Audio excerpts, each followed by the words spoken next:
రాష్ట్ర ముఖ్యమంత్రి రేవంత్ రెడ్డి ఇవాళ మరోసారి ఢిల్లీ పర్యటనకు వెళ్లనున్నారు. ఈ పర్యటనలో ఆయనతో పాటు మంత్రి ఉత్తమ్ కుమార్ కూడా హస్తినకు బయలుదేరనున్నారు.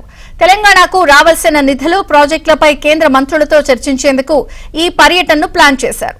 రాష్ట్రానికి కేంద్రం నుంచి విడుదల చేయాల్సిన నిధులు, ప్రాజెక్టుల ఆమోదం, అవలంబించాల్సిన చర్యలపై సీఎం రేవంత్, మంత్రి ఉత్తమ్ కుమార్ రెడ్డి కేంద్ర మంత్రులతో చర్చించనున్నారు. ముఖ్యంగా mission Bhagiratha, Kalwakurthi lift irrigation project, SRSP తదితర ప్రాజెక్టులకు సంబంధించిన నిధులపై స్పష్టత కోరనున్నారు. మరోవైపు ఈ పర్యటనలో ఏఐసీసీ పెద్దలను కూడా కలిసే అవకాశం ఉన్నట్టు తెలుస్తోంది. ఏఐసీసీ పెద్దలను సీఎం రేవంత్ అలాగే మంత్రి ఉత్తమ్ కుమార్ రెడ్డి కలిసే అవకాశం ఉంది.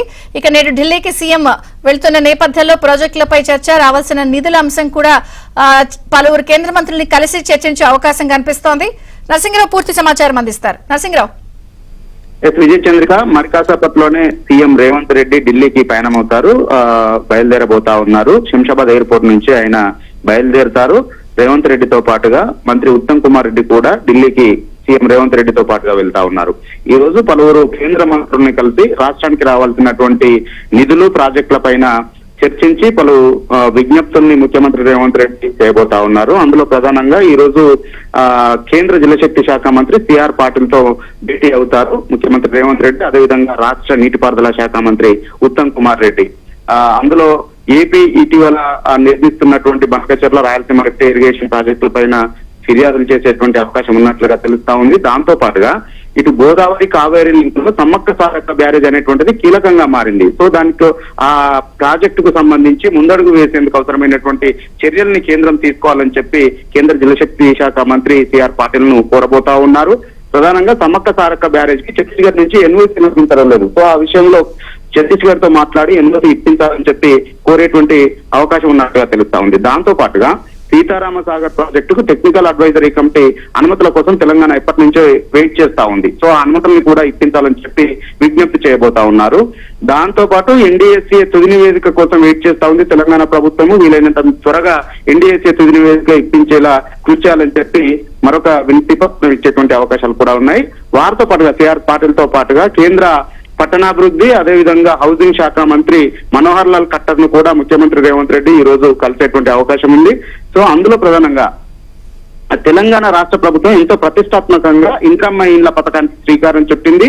సో అందుకోసము కేంద్ర ప్రభుత్వంలోని ప్రధానమంత్రి ఆవాస్ యోజన 2.0 పథకంలో కూడా తెలంగాణ సర్కారు చేరింది.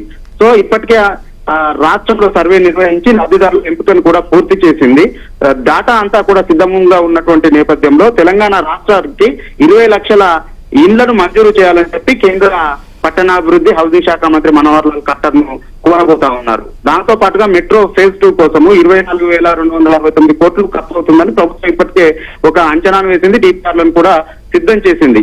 అందుకోసము ఆ డిపిఆర్లను అనుమతించడంతో పాటుగా కేంద్ర రాష్ట్ర ప్రభుత్వాల భాగస్వామ్యంతో ఈ ప్రాజెక్టును చేపట్టి నిధులు మంజూరు చేయాలని చెప్పి కూడా కోరబోతా ఉన్నారు.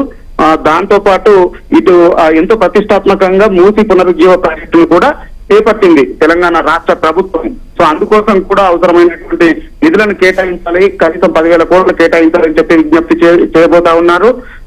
అంతేకాకుండా ఇటు 17,212 కోట్లతో మురుగునీటి ప్రాజెక్టు అభివృద్ధి కోసం కూడా కోరబోతా ఉన్నారు. ఇక ఏఐసీసీ పెద్దలను కూడా కలిసి ఇటు ఎమ్మెల్యే కోట, ఎమ్మెల్సీ నోటిఫికేషన్ ఈ రోజు వస్తున్నటువంటి నేపథ్యంలో అభ్యర్థుల ఎంపిక పైన కూడా ఈ రోజు చర్చించేటువంటి అవకాశం ఉంది. విజయ చంద్రిక. Thank you Narasimharao.